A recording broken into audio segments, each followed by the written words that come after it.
तीर्थंकर भगवान को केवल ज्ञान होते ही सारे देव संवत्सरण की रचना करने में जुट जाते हैं। आम पुरुषों की तैयारी के लिए व्यवस्था आम इंसान करते हैं, पर तीर्थंकर विशेष पुरुष होते हैं, इसलिए सारी व्यवस्था देवलोक के देव करते हैं। अब जानते हैं तीर्थंकर के संवत्सरण की तैयारी देवगण कैसे करते हैं। तीर्थंकरों को जब केवल ज्ञान केवल दर्शन उत्पन्न होता है तो देवलोक के इंद्रों के आसन चलायमान होते हैं। इंद्र अपने अवधि ज्ञान 100 धर्मेंद्र की सवारी में एरावन नाम का गजराज होता है। एरावन नाम का देव ही हाथी भी बनता है, पर्वत के समान विशाल और श्वेत वर्ण वाला। उसके 8 मुंह होते हैं, प्रत्येक मुंह पर 8 लंबे विस्तृत और कुछ टेढ़े दांत होते हैं। प्रत्येक दांत पर स्वच्छ और सुस्वादु जल से भरी हुई एक एक पुष्करणी या बावड़ी होती है। प्रत्येक पुष्करणी में 8-8 कमल होते हैं और प्रत्येक कमल के 8-8 पंख पत्र होते हैं। प्रत्येक पत्र पर विभिन्न प्रकार के 8-8 नाटक हो रहे होते हैं। ऐसे लाख योजन जितने विशाल गजराज पर शकेंद्र अपने परिवार सहित बैठते हैं। शकेंद्र की सवारी चलती है। गजेंद्र अपने विशाल देह को संकुचित करता हुआ थोड़ी ही देर में शकटमुख उद्यान में, जहाँ प्रभु विराजमान होते हैं, वहाँ आ पहुँचता है। अन्य इंद्र भी वहाँ उपस्थित हो जाते हैं। इसके पूर्व वायुकुमार देव उस क्षेत्र को 1 योजन प्रमाण स्वच्छ कर देते हैं और मेघ कुमार देव सुगंधित जल की वृष्टि करते हैं। वहाँ वैमानिक देव संवत्सरण के ऊपर के भाग को रत्नमय प्रथम गढ़ बनाते हैं और उस पर विविध प्रकार की मणियों के कंगूरे बनाकर सुशोभित करते हैं। उस गढ़ के आसपास ज्योतिष देव स्वर्णमय गढ़ बनाते हैं और रत्नमय कंगूरों से सुशोभित करते हैं। ये मध्य गढ़ होता है। इसके बाहर भवनपति देव रजतमय तीसरा गढ़ बनाते हैं। ये स्वर्णमय कंगूरों से दर्शकों को आकर्षित करता है। प्रत्येक गढ़ की चारों दिशाओं में एक एक ऐसे 4 दरवाजे होते हैं।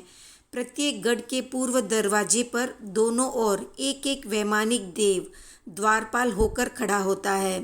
दक्षिण द्वार पर 2 व्यंतर देव, पश्चिम द्वार पर 2 ज्योतिषी देव और उत्तर द्वार पर 2 भवनपति देव पहरा देते हैं।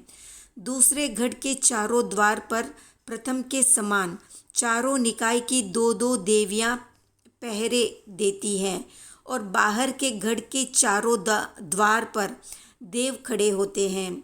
संवत्सरण के मध्य में व्यंतर देव एक विशाल अशोक वृक्ष बनवाते हैं।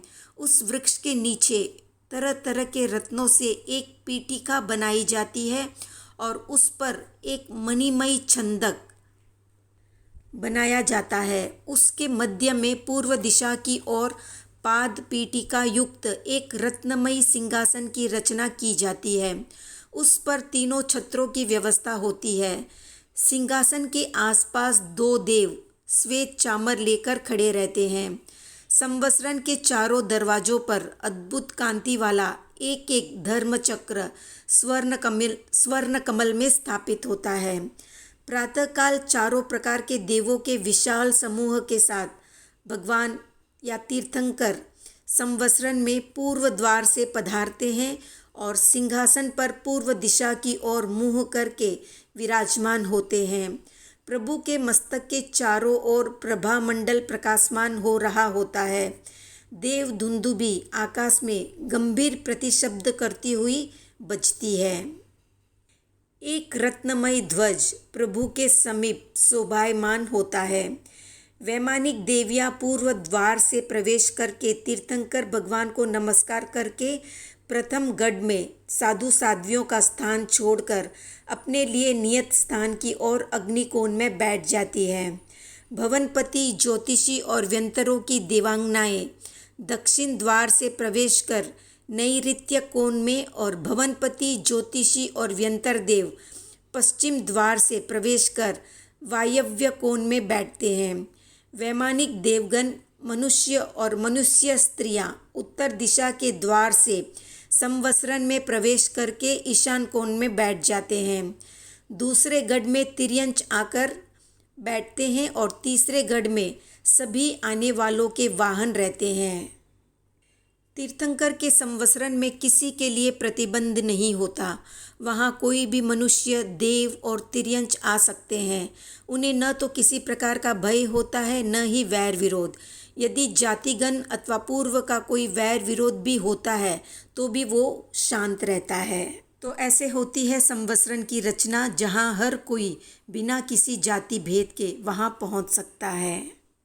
आज का प्रश्न है कि तीर्थंकरों के कितने प्रातिहार्य होते हैं, कमेंट में बताएं। वीडियो पसंद आया तो लाइक, शेयर, सब्सक्राइब करें।